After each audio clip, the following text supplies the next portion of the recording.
UPSC के exam के 1 महीने बचे हुए थे और इस कोविड वेव में मैं अपने पिता को खो देता हूँ। हम लोग गांधी को मानने वाले लोग हैं, भगत सिंह बनने पर मजबूर नहीं किया जाए, क्योंकि भगत सिंह अंग्रेजों के खिलाफ लड़े थे। यहाँ हमें अपने सरकार के खिलाफ लड़ने पर मजबूर नहीं किया जाए। हम तो ये कह रहे हैं कि हमारा जो सपना हमसे छीना गया है, हमें अपने सपनों को जीने का अधिकार दिया जाए। नमस्कार दोस्तों, मैं अक्षय चौधरी, द न्यूज़ 15 में आपका स्वागत है। दोस्तों, आज मैं आ चुका हूं दिल्ली के मुखर्जी नगर में और मेरे साथ जो खड़े हैं कुछ स्टूडेंट्स हैं। इनकी कुछ मांग है एग्जाम को लेके, तो जानते हैं क्या क्या इनकी मांग है सरकार से और क्या ये मांग रहे हैं इस बार सरकार से, क्योंकि ये काफी दिन से भूख हड़ताल पे बैठे हुए हैं। तो एक बार जान लेते हैं इनकी मांगे। बताइए जी, क्या क्या मांगे हैं आपकी? सर, मांग है कि जो कोविड में 2020 और 2021 में जो कोविड का टाइम पीरियड था, इसमें सभी छात्र, चाहे वो यूपीएससी के हों, एसएससी के हों, बैंकिंग के हैं, आर्मी के हैं, रेलवेज के हैं, सभी छात्रों को नुकसान हुआ। कोई अपनी परीक्षा नहीं दे पाया, कोई वहाँ पर पहुँच नहीं पाया। तमाम आपने देखा होगा अफरा तफरी का माहौल था चारों तरफ। स्टूडेंट्स प्रिपरेशन नहीं कर पाए, दिल्ली से उन्हें दिल्ली छोड़ के जाना पड़ा। तमाम कोचिंग्स बंद थी, संसाधन उपलब्ध नहीं थे। तो ऐसे में सभी स्टूडेंट्स के लिए 2 साल का एज कंपनसेशन और 2 अटेम्प्ट की डिमांड हम लोग कर रहे हैं केंद्र सरकार से।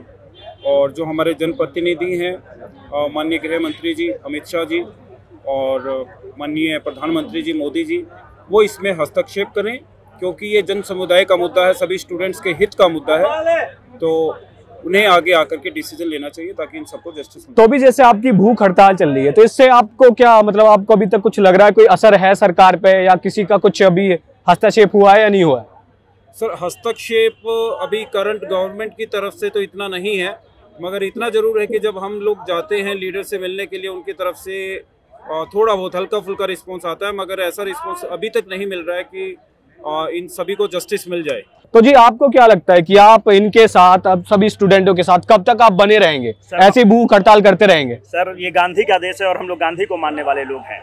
इस देश ने देखा है कि जब बच्चे आरआरबी एनटीपीसी वाले जब रेल को रोक दिए, एक दिन में कमेटी बनती है और उनके पक्ष में निर्णय दिया जाता है। हम लोग तो फिर भूख हड़ताल छोड़ के तुम भी रेल रोक दो ना। तो हम तो वही बोल रहे हैं कि हम लोग को मजबूर नहीं किया जाए। हम लोग गांधी को मानने वाले लोग हैं, भगत सिंह बनने पर मजबूर नहीं किया जाए, क्योंकि भगत सिंह अंग्रेजों के खिलाफ लड़े थे। यहाँ हमें अपने सरकार के खिलाफ लड़ने पर मजबूर नहीं किया जाए। 10 मिनट लगेगा हमें सड़क घेरने पर, 10 मिनट की दूरी पर है मेट्रो घेरने पर हम ये करना नहीं चाहते। हम चाहते हैं कि सरकार हमारी सुधि ले, क्योंकि हम लोग अभी भी गांधीयन वेग में अपना बात रख रहे हैं। 22 दिन से भूख हड़ताल पर ये बैठे हुए हैं, रोटेशनल बेसिस पे हम लोग बैठ रहे हैं, कोई सुधि लेने वाला नहीं है। और हम ये भी नहीं कह रहे कि हमें कलेक्टर बना दिया जाए, हम ये भी नहीं कह रहे हैं कि हमें इनकम टैक्स ऑफिसर एसएससी के थ्रू बना दिया जाए। हम तो ये कह रहे हैं कि हमारा जो सपना हमसे छीना गया है, हमें अपने सपनों को जीने का अधिकार दिया जाए। हमने उस कोविड में उस पिता को खोया है, उस माँ को खोया है, जिसका सपना था कि बेटा कलेक्टर बने, और हम लोगों ने नौकरी छोड़कर दिल्ली में हम आए थे। तो जो बच्चा कोविड पॉजिटिव हो गया, मिनिस्ट्री ऑफ होम अफेयर्स का गाइडलाइंस है कि आप एग्जाम नहीं दे सकते हैं, तो सरकार इसका परिमार्जन तो करे।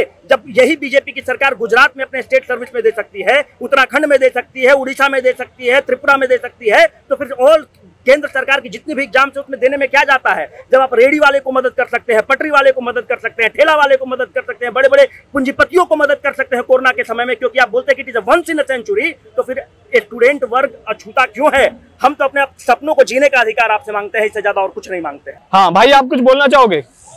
मेरा नाम गौरव है और मैं पटना बिहार से हूँ। तो मैं अपनी कहानी बताऊंगी कि कोविड में अपना दर्द बयां करूंगा कि मैं यूपीएससी का छात्र हूं और ये शायद हर एग्जाम के छात्रों के साथ ऐसा हुआ हो। ये मेरी स्टोरी नहीं है, सैकड़ों गौरवों की स्टोरी हो सकती है।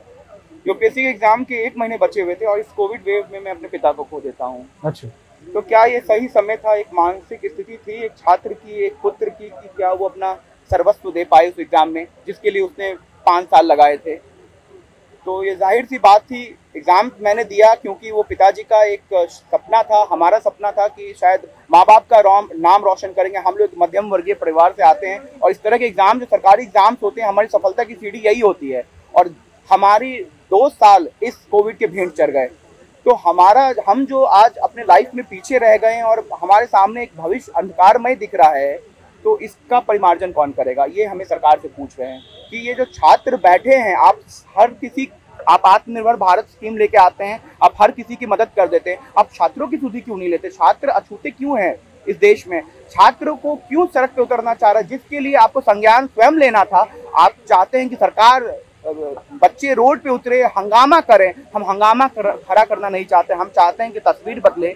हम नहीं चाहते कि हम रेलवे जैसे छात्रों की तरह आएं और अपनी संपत्ति का नुकसान करें, हम नहीं चाहते हैं। अब ये बताओ कि आपका ये सवर का बांध अगर ये सरकार नहीं मानती है तो सवर का बांध कब तक टूट जाएगा? जी वो बिल्कुल टूटने के कगार पे है, इसीलिए तो हम लोग यहाँ एकत्र हुए हैं, क्योंकि सरकार से मांग है कि हमें हमारा जो डिमांड है 2 साल का कंपलसेटरी अटेम्प्ट और एज रिलैक्सेशन हर एग्जाम के लिए, वो हमें अति शीघ्र दिया जाए, क्योंकि देर से मिला न्याय भी न्याय नहीं होता है। तो हमारा उनसे है कि हमारे सब्र की बांध टूटने वाली है और फिर हम वो करने पे मजबूर हो जाएंगे अपनी चुनी सरकार के खिलाफ जो हम करना नहीं चाहते हैं। तो उनसे हमारा निवेदन है कि हमारी मांग को अति शीघ्र सुना जाए और उस पर कार्रवाई की जाए। तो बताओ आपकी क्या क्या मांगे हैं और क्या लग रहा है कब तक सरकार सुन रही है आपको?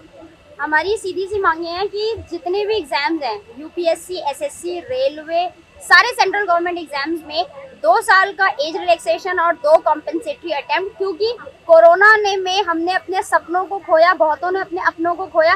कोई ऐसा परिवार या कोई ऐसा व्यक्ति नहीं था जो कोरोना के द्वारा प्रभावित नहीं हुआ, लेकिन उसके बाद भी सरकार सिर्फ छात्रों के मुद्दे पे पूरी तरह से शांत है। स्टेट हमारी बातें सुन रहा है, स्टेट्स में रिलैक्सेशन दिया गया है, 7 से 8 स्टेट्स ने रिलैक्सेशन दिया है, जम्मू कश्मीर तक ने रिलैक्सेशन दिया है, नागालैंड जैसे छोटे से स्टेट ने भी रिलैक्सेशन दिया है, नीचे उड़ीसा, यहाँ गुजरात, हर जगह से कुछ ना कुछ रिलैक्सेशन आया, लेकिन सेंटर जिन्हें who should be leading from the front is still silent on our issues. We have been pleading to them for the past 1.5 years because of all the missed attempts and missed opportunities for us, and but still we have not been heard by the by Honorable Prime Minister and Home Minister, and that is very sad for the youth. तो किस किस ने आपको एक आस दी है अभी तक? ऐसे कौन से एमएलए वगैरह हैं जिन्होंने लगता है कि वो आपके साथ खड़े हैं? है कोई ऐसा? हाँ जी, हम बताइए। जो राजनाथ सिंह हैं उनसे हम मिले हैं, उन्होंने हमें पॉजिटिव रिस्पांस दिया है। शरद पवार जी हैं और राज्यसभा और लोकसभा में भी हमारा मुद्दा उठाया गया है। एक सुप्रिया सुले मैम थी, फौजिया मैम है, इधर 8-9 टाइम्स उठाया गया है। सर ऐसे नहीं है कि हमारे इशू से कोई किसी को पता नहीं है, हमारा इशू सब जानते हैं, PMO knows about our issue, सब जानते हैं। बट थिंग इज दैट कि हमें कोई पॉजिटिव कहते सब हैं, but we can't anything in return form. तो आपको क्या लग रहा है कि कब तक इस पे कुछ अच्छा रिजल्ट मिल जाएगा आपको? कब तक आपके मुद्दे को सुलझा दिया जाएगा? क्या लग रहा है आपको? सर हम तो चाहते हैं जल्दी से जल्दी सुलझा दिया जाए। हम तो यही चाहते थे कि इस साल 2022 में ही हम एग्ज़ाम दे पाए। हम लोगों को बहुत बुरा लगा जब इस साल की विंडो क्लोज हुई और हम लोग उसमें एलिजिबल नहीं हुए। तो हम तो यही रिक्वेस्ट करेंगे गवर्नमेंट से कि हमारी जेन्युइन डिमांड है। उन्होंने पीएम किसान योजना में किसान को रिलीफ दिया बिकॉज ऑफ कोविड, मुद्रा योजना लाए, एमएसएमई को इतना मॉरेटोरियम दिया, लोन के लिए एंटरप्रेन्योरशिप को इतना मॉरेटोरियम दिया। So why not students? Problem सबके साथ हुई थी, इट्स नॉट जस्ट कि उनके साथ हुई थी, हमारे साथ नहीं हुई थी। एंड दे कैन इवन वो उनके पास तो फिर भी कोई और ऑप्शन होगा, हमारे पास कोई ऑप्शन नहीं है। देखिए ये समझने वाली बात ये है कि ये जो केंद्र की सरकार है जो पिछले 7-8 सालों में है, अगर आप कोई भी डेटा निकाल लें, एनएसएसओ का सरकारी आंकड़ा है, सरकारी आंकड़ा कह रहा है कि बेरोजगारी जो है वो 42 साल में सबसे ज़्यादा है, सबसे ज़्यादा 42 साल में किसी भी सरकार में इतना बेरोजगारी लेवल जो है वो नहीं बढ़ा है। आप भारत जो है, कोई भी आप भारत के देश के बारे में कहते हैं भारत एक युवा शक्ति है, बिल्कुल भारत एक युवा शक्ति है, सबसे ज़्यादा युवा पूरे दुनिया में भारत में। तो अगर आप युवाओं के भलाई के बारे में नहीं सोचेंगे, युवाओं के भलाई के बारे में कोई काम नहीं करेंगे, तो क्या आप कह रहे हैं कि भारत एक युवा शक्ति है?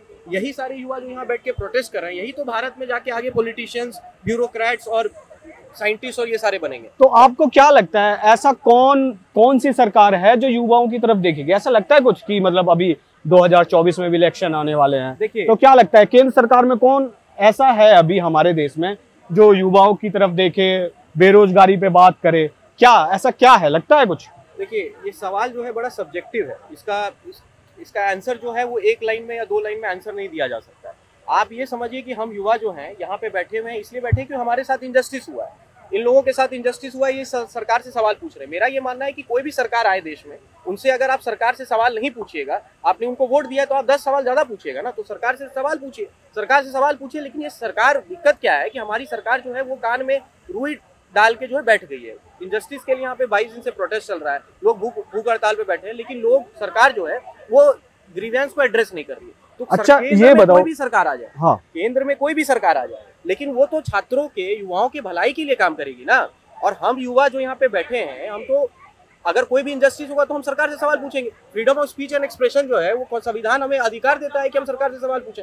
बिल्कुल वो रेस्ट्रिक्शन है, उसमें रेस्ट्रिक्शन है कि freedom of speech and expression जो है वो एब्सोल्यूट नहीं है। मैं खुद कानून का छात्र हूँ, मुझे पता है। यहाँ पे स्टूडेंट्स की काफी मांगे हैं। ये कह रहे हैं कि जो अटेम्प्ट है उनको 2 अटेम्प्ट और बढ़ा दिए जाए, साथ के साथ एज में भी थोड़ा इनको कुछ ना कुछ राहत दी जाए। बाकी बहुत सारी है, सरकार से बहुत ज्यादा गुस्सा है, सरकार इनकी बात नहीं सुन रही है। पिछले कम से कम 22-23 दिन से भूख हड़ताल पे बैठे हुए हैं। बाकी और खबरों के लिए द न्यूज़ 15 को लाइक शेयर एंड सब्सक्राइब जरूर करें। धन्यवाद।